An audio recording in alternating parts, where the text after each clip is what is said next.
wore weave for a whole year. I was never comfortable with it. I was never comfortable with it. I tried to love it. I was doing that to try to gain the attention of a man, only for that man to say, Chanel, that short haircut is your superpower. I just want to take responsibility for making bad choices. Absolutely. And how we are valued, or how we're looked at as a high value man, has changed over the years. When a woman has invested time, energy, emotions into something, it becomes very difficult to walk away and detach from it. And my train gets pushed completely off the track.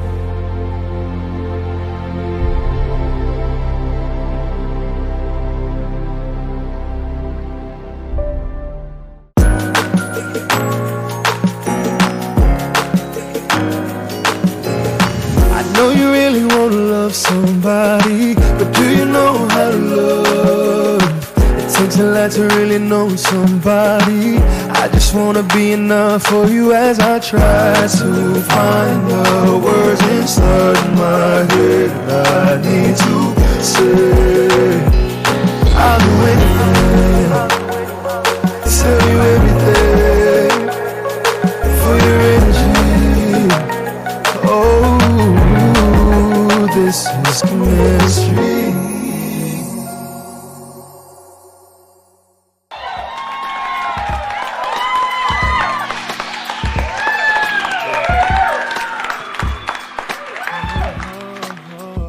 So today, we're going to be dealing with trauma bonding. And guys, I'm going to be very transparent on this one because as I was doing my research on the topic, I realized that I had experienced this, and it was eye-awakening, right? There was some mixed emotions, so I really want to delve deep. I'm going to share, I'm going to be transparent, but what I want to do first is I want to paint a picture for you all, and we're going to start with what is trauma bonding. And so I had a conversation with one of my dear panelists, Stefan Speaks, and so you guys know he is the relationship coach here, and we're going to start the conversation there. So, Stefan, did you want to give us a picture, overall picture of what trauma bonding is? Well, so trauma bonding, essentially when people think of that term, I think there's different definitions that people assume it is, but I'm going to give you what it actually is first. And the actual definition is essentially when a person who's being abused becomes attached to their abuser due to this cycle of abuse, and now they're seeking out validation by that individual. So it's almost like if a woman is with a man and he's always insulting her, telling her she's ugly, but she wants to be loved by this man so badly that now she tries harder to gain his affection, gain his approval. And it's that attachment that she has that is essentially trauma bonding. But I think many people, when they think of trauma bonding, another way to look at it is when essentially two individuals have gone through a traumatic experience and now they bond through that. So you may have two individuals who both lost someone in their life. And through this loss of life, they come together because they have this shared experience, and that bonds them together. And some individuals confuse that bonding with actual compatibility and chemistry when it's actually unhealthy attachment. Absolutely, and I want to just delve that was deep, but I want to delve just a little bit deeper because I want you guys to understand that trauma bonding is just not physical abuse, right? There's emotional abuse. So you don't necessarily have to be in a physical situation to experience a trauma bonding experience. I know for me, I just recognize, since I've been college and here, and I've always lived in a different state from my family. Always, since I was 18 years old, I've always been away from them. And I realized that I have been engaging in trauma bonding experiences because of the lack of support in those different cities that I lived. You know, you latch on to someone who show you a little bit of attention, right? Or they show a little bit of interest, right? And the next thing you know, you're in a situation or this cycle where now you caught up and you can't leave, or it's difficult to leave, or you don't know how to break away. And then you find yourself operating in silence, right? Where you're not telling your family. I know for me, I tell my mother's in the office, in the audience, I tell her nothing. I don't talk relationship with her because I know she will make a phone call, right? So we find ourselves, so you find yourselves operating in silence or protecting the person. We find ourselves protecting, or if someone who is on the outside looking in, They're telling you this is toxic, this is dysfunctional. Why are you staying? Why aren't you leaving? And then we always have an answer for it, right? We always make excuses for that person. So I want to delve into some of those experiences, because me and Mimi, I'm gonna start with you, right? Because look. We just gonna keep it real, because we got some real life experience, some real relevant stuff that's going on right now. So y'all don't act like y'all clueless. Y'all know y'all been on Instagram. Don't play, right? So I just want to delve into it, right, Mimi, and just kind of articulate like the experience that you had as it related to the trauma bonding, and just kind of go into it and what you've discovered since, right? You're evolving, like you're on the backside of this thing. Correct. So you're coming out of it. And what has been your enlightenment as you're transitioning out of this space? Like, what have you learned? Articulate that for us. First and foremost, hi, everybody. I just want to take responsibility for making bad choices. Absolutely. Yeah. I'm going to start there. I tend to make bad choices when it comes to relationships. Mm-hmm. And I know this. Me too. So as I'm in these relationships and making these bad choices, I've learned now I have to stay focused. I have to pray. When I say my relationship with God has become a whole lot stronger, because I was very weak. Mm-hmm. I was a weak individual, especially when it came to getting myself out of situations like that. And I prayed to God, like, help me. Thank you for giving me the strength to do what I couldn't do on my own. Mm-hmm. I wasn't able on my own to just leave and walk away and stay away. Right. Yes, I walked away, but then I went back. Right. You know what I'm saying? Right. It was for whatever reason, I keep going back into the same messed up situation, and I'm like a hamster on a wheel. Right. And I'm not getting anywhere. And I had to just really sit with myself and realize that you keep going back, you're just going to be stagnant. This isn't healthy for myself. It's not healthy for my daughter. Mm-hmm. It's not healthy for all the parties involved. Right. So I got to break that cycle. I got to break the cycle. Absolutely. So something that you said that I'm going to bounce past to Stefan real quick. Stefan, because I know he's going to give us some wisdom, right? We're going to talk about the personal experiences. I know you guys want to hear about that, but I want y'all to learn something today. What is that urge? What is that thing that makes a man or a woman continue to go back knowing that it is a bad situation? What fuels the fire? So two things. One is, in this really weird way, it feels safer there.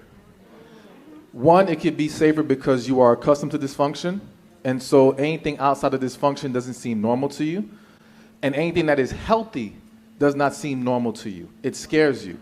And so for a lot of people, they choose to be in dysfunctional relationships because being with someone who requires more out of you makes you too vulnerable. And that level of vulnerability is too scary. So being with this person and knowing their dysfunction, it's easier there emotionally. But also because of a lack of confidence and self-esteem, as well as knowing who we are. And so when we don't have that confidence and that person chips away at it with all the abuse that they're doing, again, physically, emotionally, mentally, verbally, that causes us, again, to seek validation through this source. We want to be able to prove ourselves in this space. But then also let me add that some people, and I have to say a lot of women, when a woman has invested time, energy, emotions into something, it becomes very difficult to walk away and detach from it. Right. And now she wants a return on that investment. Yeah. And so trying so hard to be validated in the investment she made, or in telling those friends and family, no, this will work. You don't want to have to face them and say, no, you were right. You want to be able to come back and say, look, I did it. I was right. And so now you fight so hard to prove that you only dig yourself a deeper hole. Wow. Amen. All right, so Tara. So guys, we know a little bit about, or a lot about, those of you who watch Love and Hip Hop New York know a lot about her experience, right? And I think the level of pain that I went through that with you. I don't know you, but I went through that pain with you, especially when, you know, and I just say this is not a man bashing session, but when a man puts two women against one another, it breaks you down. It makes you, I know all too well what that feels like, that experience. And so to watch you through that, I could have probably went through that TV screen. I'm so serious. I was right there with you. So let's talk a little bit about how you felt in that moment, what that experience was like. Hello, everybody. Can you hear me? I just had a conversation this morning, and I think that the best way I can describe that is that all of my endorphins kind of compartmentalize that entire situation, and I could only deal with it in small bits. I think it was, it's really hard where I'm from to be vulnerable. All the women I grew up around, they were so strong, and you just knew very little except for it all looked good, and they all held it together.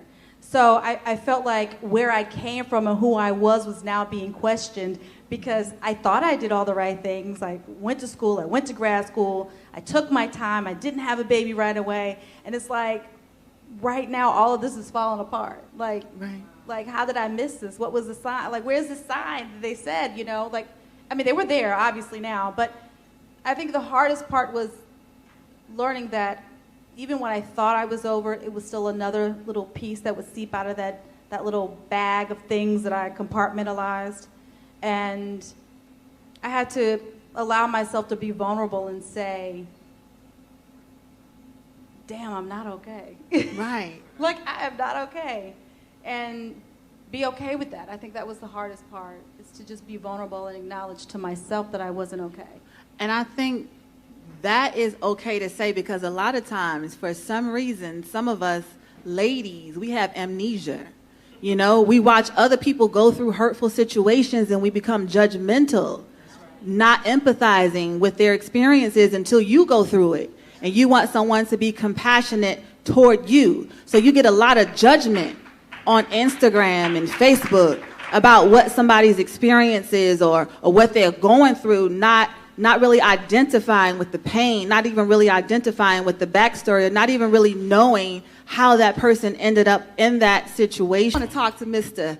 Bishop Don, right? Because we watched some of his experiences, but there's a spin here. Because he and we did a live, and one of the things that I learned from him, because a lot of times we as women, we internalize when a man rejects us, right? We think it's something wrong with us, right? And I learned from this man, he says it absolutely has nothing to do with you. So I want you to talk about what you and I, a little bit more about what we talked about the journey and evolving and maturing. Yeah, we had a great conversation that day. And it was really me streaming from my own personal experiences as a man growing up, especially in today's world where our value is so different. And how we are valued or how we're looked at as a high-value man has changed over the years of how we view ourselves. And so for me, I was explaining to her my experiences in the past of trying to find myself.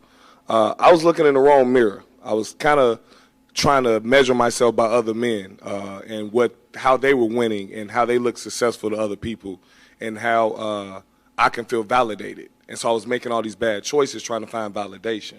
And I was, I think I might have shared it with you, but for me, this is after hours of therapy too. I had to learn about myself. Right. I suffered, and I know they think it's like this thing, but I really did suffer from issues from streaming from my mother not being in my life as a child. My mother was on heroin, crack, all these different things growing up, and I always had this thing that was empty. Because I couldn't figure out how she didn't choose me and my siblings over that. But at the time, I couldn't understand. My mother probably was battling something that was so terrible that she chose that to, to cope with. Right. And I spent my whole life always trying to find a woman who was so opposite of her. And I didn't realize that until therapy. Like everybody I dated, everybody I dealt with, I was really trying to always fill this void. And I didn't realize that was another form of my trauma because I was hoping this woman would fill that hole. I didn't have enough self-love. So by me not having enough self-love, anybody that I came in contact with in that point of time, that woman, I was not able to love her the way she should have been loved. I couldn't give her the best version of me because I wasn't even giving it to myself. I didn't know what was wrong with me. Right. So when I was explaining to her as women, it's not you always. Sometimes as men, we really do have deeper issues that you can't see on the surface. And in today's world, we are just now being able to share with you guys comfortably without looking weak, without looking like we're not a man because we hurt. Absolutely. So, right. So, guys, I know. So now you know it's not you. So you can stop changing your hair and doing all of these different things. Because I shared at the last event, but I'll share again because we're in Charlotte. We're not in Atlanta, right? So everybody knows me by this haircut, right? And I've had it for a couple of years. It's actually my brand. You guys won't let it go. But for the last year, prior to this past November, I wore weave for a whole year. I was never comfortable with it. I was never comfortable with it. I tried to love it, but I was doing that to try to gain the attention of a man, only for that man to say, Chanel, that short haircut is your superpower. I wore weave for a whole year for you to say that to me? You know what I'm saying? So we have to stop changing ourselves or trying to do this to ourselves or do that. Or if it's something that you want to do it because you want to do it for you, right? Not because you're trying to impress someone else or trying to gain the attention, because if you're not good enough for them, then move on to the next person. That's one of the things that I've learned is that when we're in these dysfunctional relationships, we can't see past that situation. I don't know why we're like this, but a lot of times we don't think that there's anybody better. We're like, no, there's nobody better than that person. And then what happens? There's always somebody. It's always somebody better, right? But one of the things that she said, Mimi, and one of the things that Don said, both of you said bad decisions. So it's like, while we're doing the very thing, while we're trying to get to one another, the very thing that we're doing is a repellent, is actually pushing us further and further away. So, Stefan, how do we make better choices? Can you help us? Because we need to break that down so we can learn something. Yeah, so one thing I want to say real quick, though, also with it's not always the woman. Okay. Sometimes a woman has to understand you're just not the right fit for that guy, and vice versa. So you could be amazing, you could be high quality, all those things, but you two don't align with each other. And therefore, it's not going to work in the long term. So even though you may have chemistry and the conversation is great, there's a lot of small details you're overlooking that are going to be the end of that relationship in the future. Now, in regards to making better choices, the first thing you got to figure out who you are. So part of what you were just saying with the haircut, a lot of people in general are trying to fit a certain mold to get what they want, but not being true to themselves. Right. And they're not determining first who they are and then seeing who fits with that person. Because whoever you try to be, if it's not really you, you won't sustain it. All right? You all have internal wiring that's going to come to the surface at some point. And the women who have, and men, who have tried to fit a certain box to get someone, sometimes get them, wake up years later looking like, who the hell is this and why am I here? Absolutely. All right? It's not going to work that way. So you've got to figure out who you are. But to figure out who you are, you need to heal. All right? So we're talking about trauma bonding. And at the end of the day, the core piece to all of this is healing from your past. Because to even find yourself in a trauma bonding dynamic typically started with past traumas you haven't resolved, childhood traumas you haven't resolved. All right? You have to address all those things. And I think one of the bad habits we have is when we go through a bad relationship, we think, let me heal from this relationship. No, you got to heal from every relationship before them. Everyone. And when you do that, you will now be able to make better decisions, because now when you are healed, healing essentially gives you clearer vision. And now you're able to see the red flags a lot sooner. Or in reality, as women, you guys always see them. You just rationalize past them. Right. You give yourselves all kinds of reasons to give this man a chance when you should not have.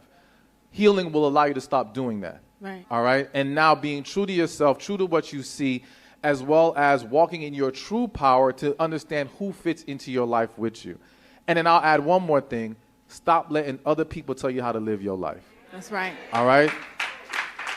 Choosing a partner is not based off of what your parents think is good, what your friends think is good, or how it looks on social media.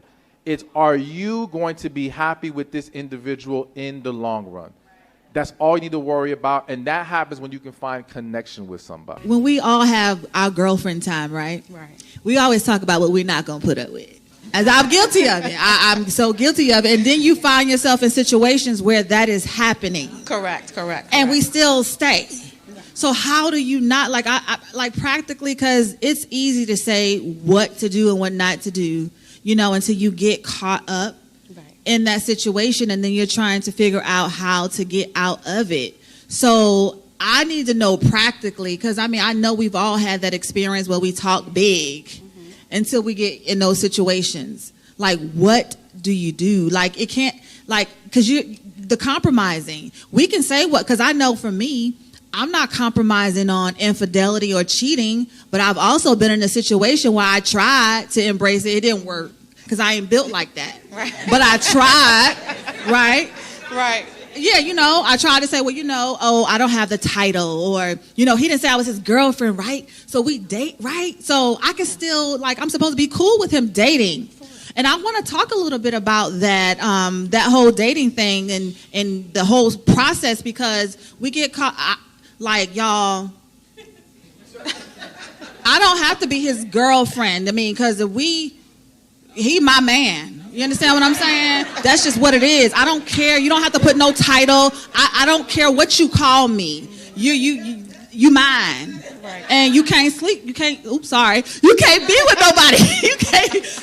You can't do that with nobody else. I learned in my therapy process to simplest thing, write down the pros and cons of the relationship with the person. What are the pros of this person and what are the cons? And once you do that and it's on paper and you can actually see it, that really makes a difference. The last time I did it, I had 5 pages of cons and not even one page of pros, and I was like, whoa, and I'm still with this person. Like it was eye-opening, and it was real deep. And I always go and refer back to that when I think, let me go step back over here. Let me go get this pros and cons list out, you know? Because nothing's changed. It's still that same person. Right. So Tara, knowing what we know about the public relationship that you had, prior to that, what are those experiences prior to going there with Peter? What did your relational life look like prior to Peter? Like, was this like a repeated pattern, or was this something new, the experiences? Had you experienced this before? Well, you know, when I experienced it before in a college relationship, it wasn't really a personal thing. It's, you know, because I had 8 brothers, I considered myself a little bit smarter, you know, that these things would happen because we're young and in college. So when I broke up with my boyfriend in college because of cheating or infidelity, it wasn't like I hated him, you know. I wanted the best for him. I wanted to introduce him to another girl, you know. Because I always felt like, well, this is just for now and it's pretty temporary. This is not, I didn't date him for a husband. Right. I dated him because this is college and this is what we do. When I leave Jackson State, I'm moving to New York to be a famous actress. So that won't work anyway. Right. So I always kind of figured out that I had it mapped out. Right. But one of the things I think that we leave out is people don't wear this tag that they're going to damage you emotionally. You know, when I think about back to some of the hardest times in grad school in New York alone, this person was there for me. In the computer lab, writing papers, intrigued that I was in college. And because we were such friends, you know, I think that that's what makes it difficult, is that people don't wear these tags and we grab the wrong tag, is because we've built this history and then they're not showing up in the time that we need them the most, the way they did when I needed him in the computer lab writing a paper that I could have done on my own. So I think those are the things that make it very difficult. But, you know, and how my family handled it, it's like, well, you're smarter than that. You know better. You kind of expect this. And, you know, maybe that is projecting onto my future based on what the past was or what I knew my brothers to do. And thinking that it wasn't going to happen or that it wouldn't be as deep as it was. That's what it sounds like, because it sounds like you was the cool girl, so you had no issues in the area of relationships, and I think this one just kind of snuck up on you. Right. I think in a sense. Right. So I found myself, again, so we dated for about 2 years, and I wasn't necessarily in love. I was like, oh, he's funny, you know. He's kind of funny looking, you know. You know, that's how I thought, that we were friends, you know. And that's no secret, you know, and then one day I woke up and we discussed being in a relationship. So I was like, well, let me tell you all the things I've done, because I don't believe in moving forward into a relationship and lying. I was like, remember when I told you I went on that trip with my girlfriends? I was actually, you know, I went to see this guy. So make your decision from there. So I'm always kind of like, blurt it out, let's put it on the table and then see where you feel in that. So I thought he in turn did that. So we would have these moments where we're putting things on the table, but it turns out the only person that was putting it on the table was me. Right. So you think you're learning or you're getting to know someone, but they're really just kind of getting to know you. Right. So when we come back, I want to talk to Don about how do you decide, like when you're, you know, dating or you're out there just going with the flow, how do you decide, okay, so I'm going to treat this person one way, but I'm going to characterize this other woman over here. You know how they do. You know, we got the one who we're going to have fun with, but she the one right there. I want to know more about that. So we come back, we're gonna talk about that. Talk about how you decide, because you're married, right? Yes. Okay, so you made it. So how did you decide your wife was the one as opposed to everybody before her? Okay. So, man, we got to turn the clock back. Let's do it. To be honest with you, in the beginning, for me, I'm still a guy. So ego kicks in first, just not going to lie. So for me, when it came down to what women I'm dating versus who was the one, it always kind of seemed like I want the girl that everybody wants, but you can't get her. So that made me want her for initially, you know, as far as like connecting on, you know, I can get her and then we ain't connecting at all. Then I can realize how flawed, you know, we are together. And that was the ego situation. When it came down to choosing my wife, I met her at a point in my life where everybody around me was so flawed on the surface. Like I could see it in myself, but I could see them too. You know, we just living. They sleep with that person, we over here, we kicking it, we partying. When she came into my life, she was the complete opposite. Independent, worked hard. Honestly, she didn't seem like she needed me. It was kind of like, again, I felt like she allowed me to be in her life. She didn't need me. She wasn't ego-struck by me playing sports or having money. All that didn't matter. It was like, okay, you cute or whatever, but I don't, you know, I'm fine too. You know, it was that type of energy. So for me, it seemed more of I have to work. Oh, she gonna make me work. Okay, she gonna make me put in some time. Like literally, our dating started just strictly phone calls, text messages, strong phone calls, text messages, phone calls, text messages for days. You know, that whole, I ain't got nothing to do what she do. I'm like on the phone, like I didn't care. I like, and to a point where I was like, man, I'm really going to, I gotta work. She gonna make me work. And that was different because a lot of women at that point in my life didn't make me work for it. They didn't make me put in the time. They didn't make me do dates. They didn't make me court. Right. You know, it was just we kicking it, you fine, I'm fine, what's up, what we on, type of energy versus she was like, all that don't matter. What are you willing to do? What's gonna be different? And that alone, just making me want to put in the work, made me look at her different. Is there a time limit to this thing? We talking about a time limit to recognize if she's the one or not? Yeah, like like I want to know what that process is like. I mean, because it's like she knew how to play the game. That's what it sounded like to me. So here's the thing. The reality is that various men choose differently, and what their criteria will be is going to vary. So you got to be very careful from taking one or two people's stories and projecting that onto all men. Yes. It's not going to work that way. Now, I'll be honest with you. Me, personally, I believe that when there's a connection, when it's true love, it's very fast. And at the very least, a man can tell very fast if there's potential. When we meet you, we kind of know, all right, is she in the potential wife box or I'm just trying to kick it with her box?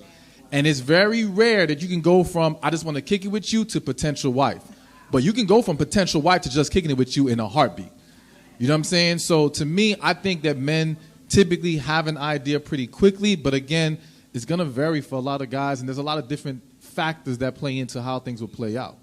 Right. So then those of you who have spent 12 months and 2 years and 3 years, that's too long.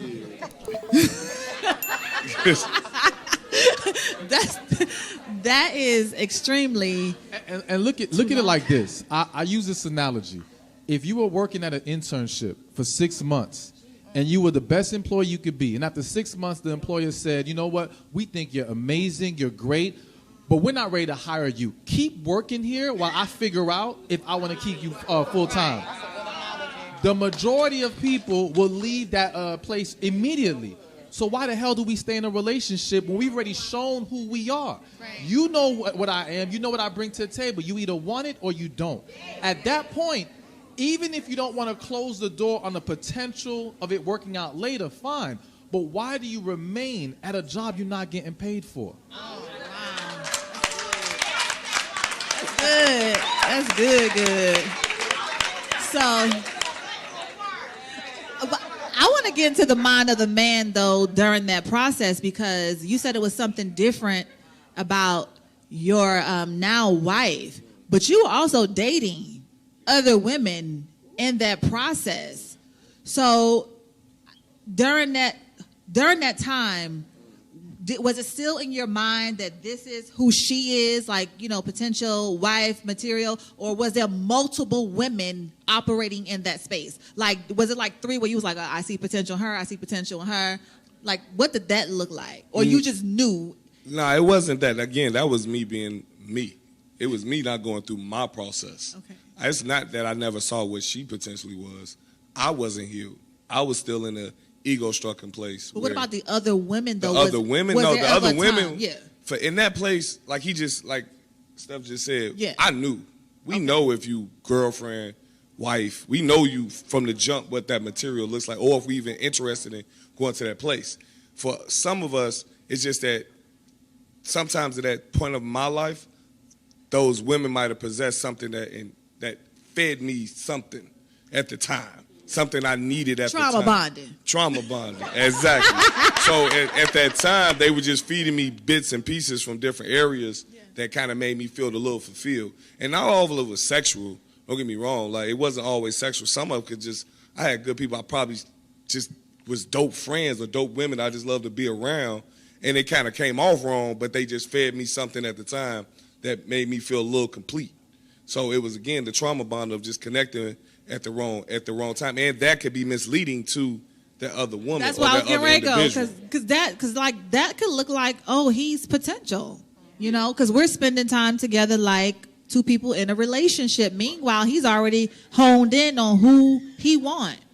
Right. So those processes can look identical. At the same time, I didn't realize, and I think I had to thank one of my friends like a while ago, because actually our whole interaction helped me get to a point or a place in my life that I grew into, and she actually helped me grow. But it wasn't like it wasn't like the intention of us growing together, because I also helped her grow. But sometimes it just kind of like we was just connecting, and we kind of helped each other grow. We knew we couldn't be together.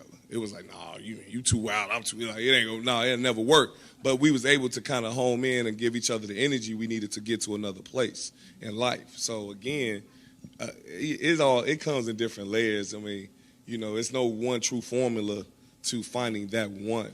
I think is about the first step was really as men finding ourselves. And once I really found myself, my eyes just became so open to what was in front of me, what I had been missing, and not what I wanted, but what I truly need in my life. And that's what I had to realize, not the wants. I was putting my wants in front of what was actually required for me to grow as a man. And also, listen, it's for a lot of women, it's just trust your intuition. At the end of the day, the woman's intuition told her that man wasn't it from day one. But you wanted to find a reason to keep this going and to enjoy the experience. You got to be real with yourself when your spirit is telling you, walk away, run, this ain't it. Doesn't matter what he says or what he does. He could actually be a great man who's telling you, I want a serious relationship. But if you know deep in your heart and your spirit, this ain't the man for you, let him go. One of the worst positions for a woman to be in is with a man who is great, but she is not in love with him. Because now, how do I validate leaving this great man? How do I walk away from this? My family loves him. My friends love him. But you don't love him like that. And now you feel stuck. If you would have listened to your intuition from day one, you would have never put yourself in that position. Right. That's good. I do want to speak on that because this is, I had awakening. Now I got to be 47. I'm 47. And I always wondered, wow, why my friends, they always have men. They're always dating. Until I recognized, like, some people just like to date. They don't even have to like the person, but I'm not going to date you if I don't like you.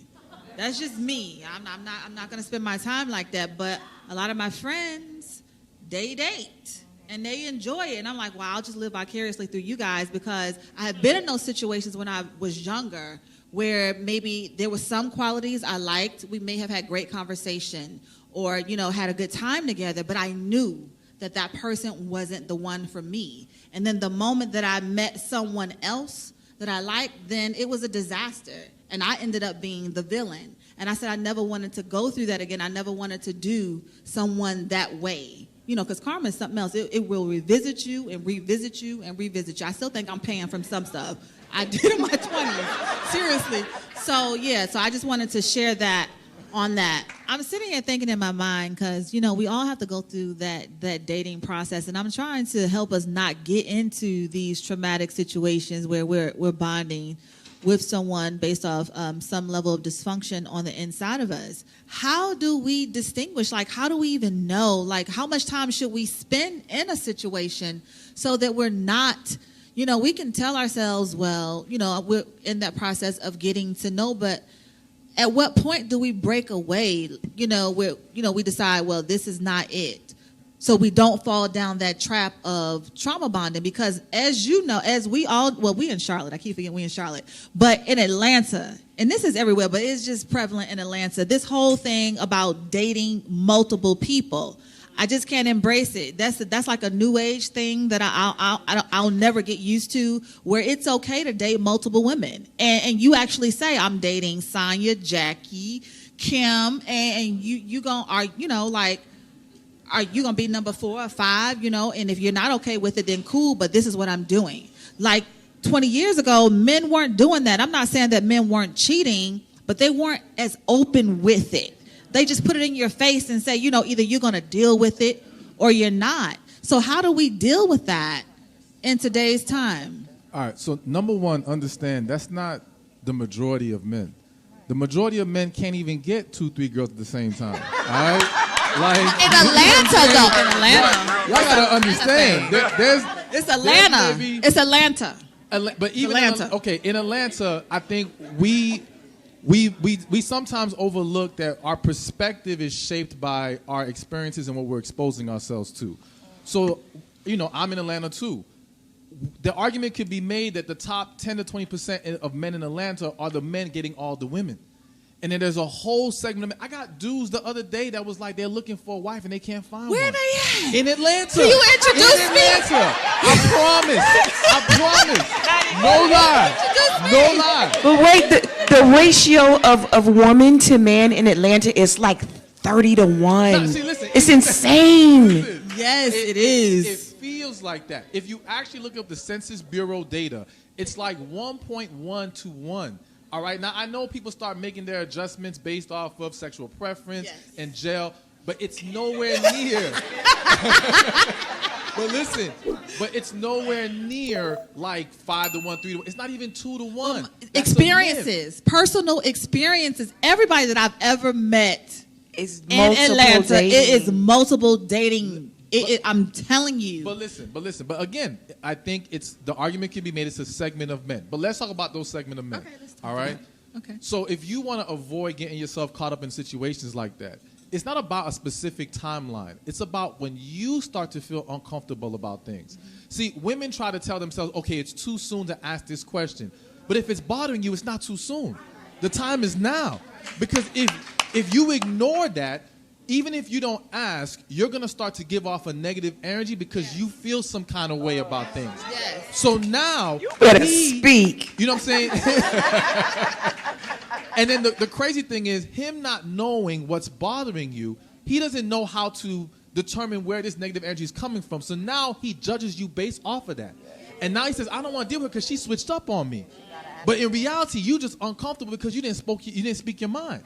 So it's about when you get to that point. And also consider that the timing is different because you can have two people who've been speaking for a month. They've been going out multiple times, talking every day. They've learned so much in that month that there's no reason why we need more months to figure out what we want to do here. Right. Whereas two other people may have dated for 6 months, saw each other every now and then, conversations here and there. They need more time to evaluate. So it depends on the quality of time spent trying to get to know each other. But you just have to ask the question because as we both mentioned, the man knows at the very least if there's potential here. So if he can't say to you, I'm open to a serious relationship, why? I know we always say actions speak louder than words, but the actions and words have to line up together, all right?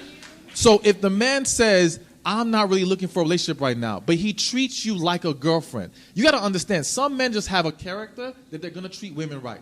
We live a quality life, so we provide quality life to women we deal with, even if he's not serious about that woman.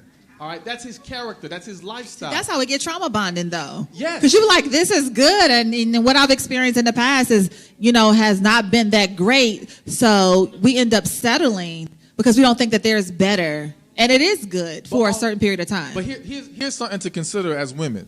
For some of those men, it's a rock and a hard place. Because if I treat you like trash, because I'm not serious about you, you will judge me on that, and you will throw my name in the mud. So I'm thinking, okay, I'm being real with you, but still treating you good.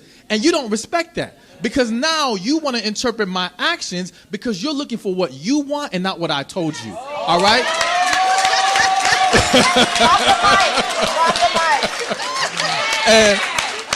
And let me tell you, for a lot of women, how they feel is more important than what you said. So if I feel that you meant this, don't matter what my words are. I remember one time I had a couple, they went to counseling together, and the counselor asked the man, the husband, how do you feel? He said how he felt. He asked the wife, say to him verbatim what he just told you. They spent the next hour without her being able to say verbatim what he said. Because everything was, well, I think he means this. I felt like this. It was interpretation rather than listening. And a lot of women get caught up in their own idea of things rather than what the man is saying to you. Wow. We can end this.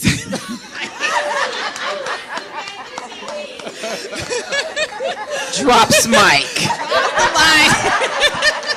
So anyway, what I want to deal with now, I want to talk about signs. Signs of when we're in a trauma bonding situation. Like, what exactly does that look like? Because because I study on these topics before I bring the content to you, because I want to be knowledgeable and I want to, sound like know what I'm talking about, even though I do have an undergrad degree in social work. So I understand you all really more than you think.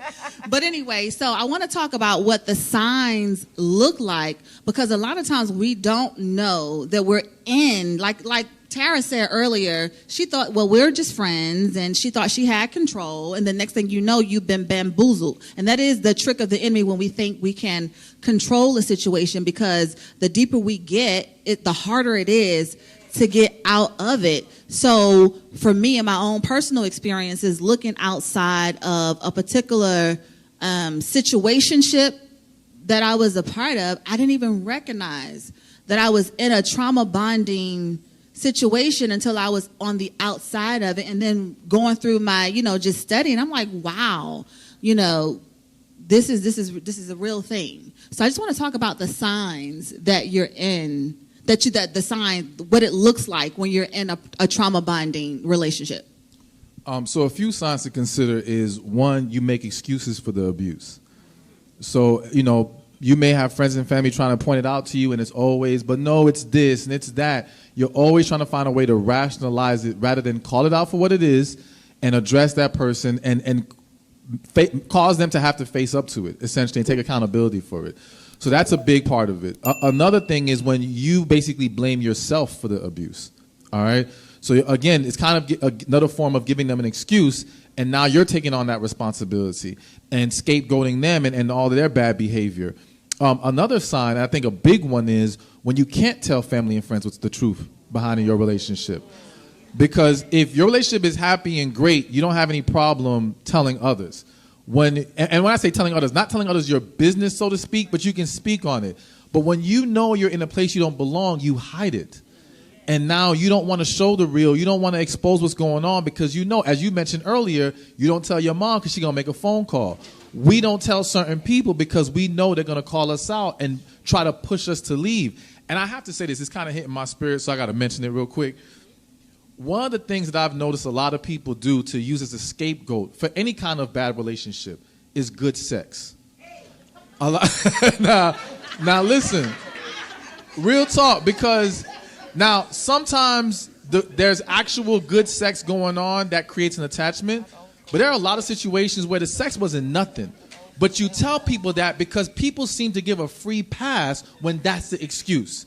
You see, when you say, why haven't you left this person? Well, the sex is good. Oh, okay, I understand. But if you told them, but when you tell them, I ain't leave because I'm afraid to be alone, you know they're going to pressure you to leave. So to avoid the pressure, let me use an excuse that's a good scapegoat. And saying, I love them or the sex is good are two common scapegoats to use when they don't really exist in the relationship. So again, just finding, when you're unable to tell the truth about it, that's another huge sign that you're in a trauma bond. Wow, that's real good. I mean, that first one, y'all, my family in the audience, that first one hurt, trying to protect or either make excuses, about certain scenarios. So this segment was really enlightening. I'm sorry. Stay tuned as you hear more from our guests about trauma bonding.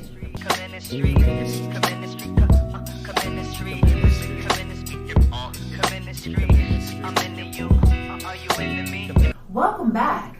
If you're just tuning in, we're talking about trauma bonding. My situations taught me to look inward. I can't, like you said, looking for validation in others.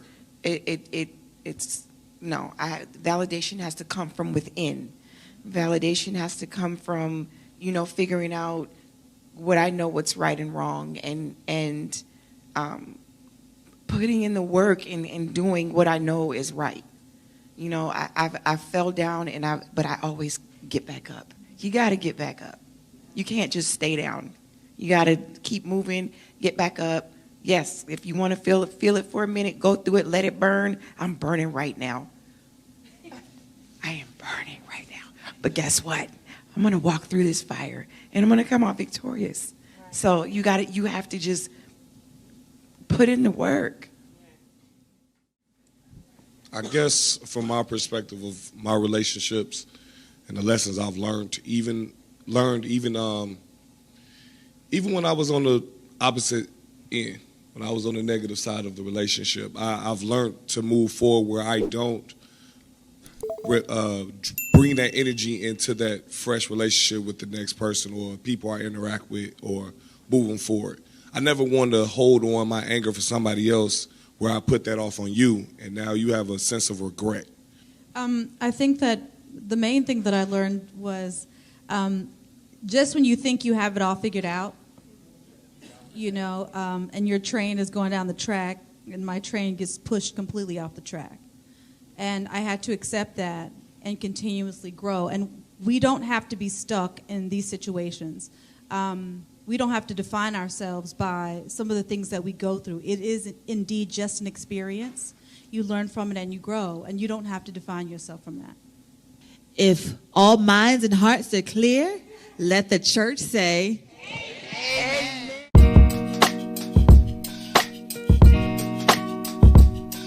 Yeah. Yeah.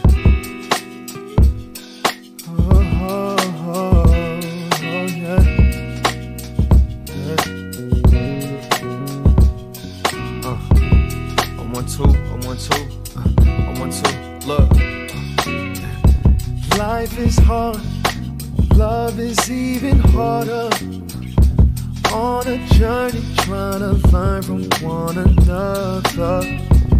We respond based on what this life has taught us. Different standards, but we're all just sons and daughters. Tell me that you wanna stay.